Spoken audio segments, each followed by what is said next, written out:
అంగన్వాడీ సోదరిమణులందరికీ నమస్కారం. అంగన్వాడీ అప్డేట్స్ కోసం ఇంకా ఎవరైనా సబ్స్క్రైబ్ చేసుకోకపోతే వెంటనే మన ఛానల్ని సబ్స్క్రైబ్ చేసుకోండి, వీడియోస్ లైక్ చేయండి. ఇక విషయంలోకి వెళ్తే మినీ అంగన్వాడీలను మెయిన్ అంగన్వాడీలుగా చేస్తూ తెలంగాణ ప్రభుత్వం ఉత్తర్వులు కూడా జారీ చేసింది.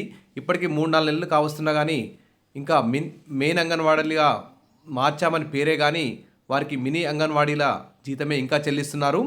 వెంటనే ప్రభుత్వం మెయిన్గా మారినటువంటి మినీ అంగన్వాడీ టీచర్లందరికీ కూడా మెయిన్ అంగన్వాడీలకు సమానంగా జీతాలు ఇవ్వాలని డిమాండ్ అయితే చేస్తున్నారు. అదేవిధంగా మెయిన్గా మారిన మినీ అంగన్వాడీలకు ఆయా పోస్టును కూడా వెంటనే రిక్రూట్ చేయాలని చెప్పి కూడా అంగన్వాడీ యూనియన్లు అయితే డిమాండ్ చేస్తున్నాయి. వెంటనే ప్రభుత్వం ఈ దిశగా అడుగులు వేస్తుందని చెప్పి ఆశిద్దాం. ఇంకో ముఖ్యమైన విషయం చూస్తే పోషణ ఆరోగ్య జాతర పైలట్ ప్రాజెక్టుగా కరీంనగర్ జిల్లా ఎంపిక అంటూ ఇక్కడ న్యూస్ అయితే హైలైట్ కావడం జరిగింది.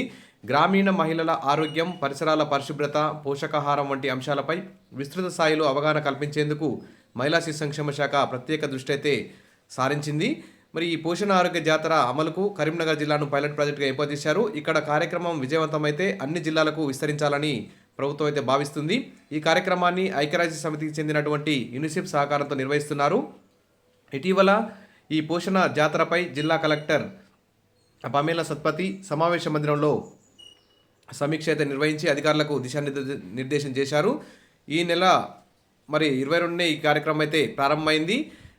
చేపట్టే కార్యక్రమాలు ఏంటంటే వైద్య ఆరోగ్య శాఖ పక్షాన టీకాలు తీసుకున్నారా లేదా చూస్తారు, రక్తహీనతో బాధపడే వారిని గుర్తిస్తారు, కాలానుగుణంగా వ్యాధులు, గర్భిణీలకు పరీక్షలు, నటల నివారణ వంటి అంశాల గురించి వివరిస్తారు. వచ్చిన వారికి పరీక్షలు చేసి తగిన వైద్యం అందించేందుకు వైద్యులతో శిబిరాలు ఏర్పాటు చేస్తారు. ఆశా కార్యకర్తలు, ఏఎన్ఎంలు, అంగన్వాడీ సూపర్వైజర్లు పాల్గొని ప్రత్యేక స్టాళ్లు ఏర్పాటు చేస్తారు, జాగ్రత్తలపై అవగాహన కల్పిస్తారు. ఇంకా మహిళా శిశు సంక్షేమ శాఖ మెప్మా ఆధ్వర్యంలో బలహీనంగా ఉన్న వారిని గుర్తించి పోషకాహారం అందిస్తారు. మహిళల్లో చురుకుదనాన్ని పెంచేందుకు పలు రకాల పోటీలు, నృత్యాలు తదితర కార్యక్రమాలు కూడా నిర్వహిస్తారు. ఇక పంచాయతీరాజ్ శాఖ ఆధ్వర్యంలో గ్రామ కార్యదర్శితో పాటు పంచాయతీ అధికారులు పాల్గొని ఇక పలు అంశాలను కూడా పర్యవేక్షణ చేయాలట. కలుషిత నీరు తాగకుండా జాగ్రత్తలు తీసుకోవాలట. గ్రామ స్థాయిలో పంచాయతీ చేపట్టే కార్యక్రమాలన్నింటి కూడా ఇక్కడ వివరిస్తారు. ఇక్కడ చూడండి, మానకొండలోని అంగన్వాడీ కేంద్రాన్ని పరిశీలిస్తున్నటువంటి కలెక్టర్ ఇక్కడ చిత్రం. ఇక్కడ చూస్తే ఇంకా పోషణ ఆరోగ్య జాతరకు వచ్చే వారందరినీ ఆకట్టుకోవడంతో పాటు పలు అంశాలపై అవగాహన పెంచేందుకు కళాజాత, నాటికలు వంటి సాంస్కృతిక కార్యక్రమాలు కూడా ఏర్పాటు చేయాలని అధికారులకు సూచించారని ఇక్కడ తెలియజేస్తుంది. ఇంకోటి, పోషకాహార లోపం ఉన్న వారిని గుర్తించాలి. తెలంగాణ నుంచి న్యూస్. మహిళా సంక్షేమ శాఖ కార్యదర్శి Vakati Karna, director Kanthi Wesley, health and family welfare director Karnan మంగళవారం జిల్లా సంక్షేమ శాఖ, వైద్య ఆరోగ్య శాఖ అధికారులతో వీడియో కాన్ఫరెన్స్ నిర్వహించారు. జిల్లా వ్యాప్తంగా పోషకాహార లోపం ఉన్నటువంటి చిన్నారులను గుర్తించాలని సూచించారు. వీడియో కాన్ఫరెన్స్లో జిల్లా సంక్షేమాధికారిని KV Krishnaveni, incharge DMHO Yashoda, సిడిపిఓలు, medical అధికారులు తదితరులు పాల్గొన్నారు. ఇక పౌష్టికాహారం ఎలా నానాటికి ద్రవ్యోల్బణం పెరిగిపోయింది.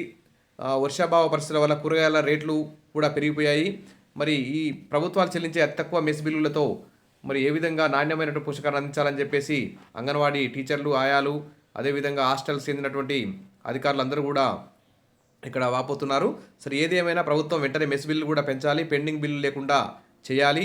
ఆ రేట్లకు వస్తాయా, పిల్లలకు ఏం పెడతారంటూ ఇక్కడ న్యూస్ కూడా మనకు కనిపిస్తుంది.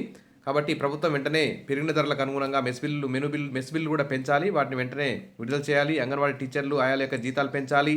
అంగన్వాడీ టీచర్ పోస్టులు, ఆయా పోస్టులు, గ్రేడ్ 2 సూపర్వైజర్ పోస్టులు వెంటనే భర్తీ చేయాలి. అదేవిధంగా మినీ అంగన్వాడీల్లో ఆయా పోస్టులు కూడా వెంటనే భర్తీ చేయాలి. మినీ అంగన్వాడీలందరికీ మెయిన్ అంగన్వాడీల మాదిరిగా పెరిగిన జీతాన్ని అమలు చేయాలి అని చెప్పి అంగన్వాడీ డిమాండ్ చేస్తున్నాయి. ఈ విషయాలన్నింటిపై ప్రభుత్వం దృష్టి సారించి అంగన్వాడీల అభివృద్ధికి కృషి చేస్తారని చెప్పి ఆశిద్దాం. Wish all the best. మరిన్ని అప్డేట్స్ కోసం మన ఛానల్ని సబ్స్క్రైబ్ చేసుకోండి, వీడియోస్ లైక్ చేయండి, ఫ్రెండ్స్ షేర్ చేయండి. Thank you.